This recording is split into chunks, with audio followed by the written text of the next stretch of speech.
Bienvenue. Aujourd'hui, je voulais te partager quelque chose de précieux, un livre qui m'a marqué et qui pourrait bien changer la manière dont tu vois les choses. C'est un voyage un peu particulier, tu vas voir, un voyage intérieur. Et ce voyage, c'est Le chemin le moins fréquenté de Monsieur Scott Peck. C'est pas un livre qui te promet une vie plus facile, mais c'est un livre qui t'apprend à vivre plus profondément. Tu sais, ça commence par une phrase toute simple. La vie est difficile et c'est presque choquant parce qu'on passe beaucoup de temps à essayer d'éviter ça, non?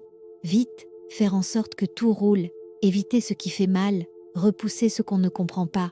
Mais Scott Peck dit l'inverse.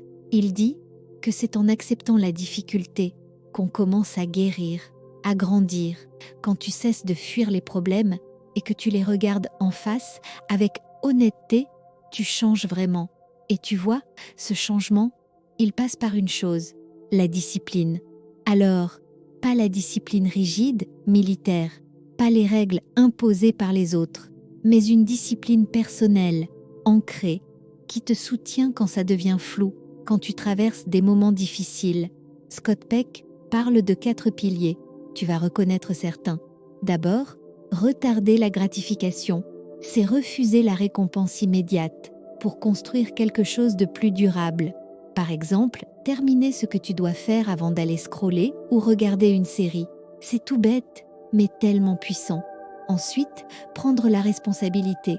Pas accuser les autres, pas se cacher, mais dire « ce que je vis, c'est à moi de le comprendre, de le transformer. » Et puis, un engagement envers la vérité, même quand elle dérange, même quand elle fait peur. Et enfin, maintenir l'équilibre, éviter les excès, rester centré, même quand l'extérieur pousse dans tous les sens. Imagine la force que tu développes en vivant avec ces repères-là, ce calme, cette solidité intérieure. Ce que j'ai trouvé très fort aussi, c'est sa définition de l'amour. Pas l'amour romantique, pas juste un sentiment agréable, mais une volonté active de faire grandir l'autre, aider quelqu'un à devenir sa meilleure version, l'écouter, le soutenir concrètement, même quand c'est inconfortable. Et tu peux l'appliquer dès aujourd'hui. Demande-toi, qu'est-ce que je fais cette semaine pour vraiment nourrir la croissance d'une personne autour de moi? Un mot, un regard, un geste. Parfois, c'est tout ce qu'il faut. Enfin, le livre parle de spiritualité, mais pas dans un sens religieux ou dogmatique. C'est une spiritualité ouverte qui invite à se poser des questions, à marcher, à méditer, à se connecter à ce qu'on ne comprend pas toujours, mais qu'on sent, cette part invisible en nous, qu'on oublie parfois dans le bruit du quotidien.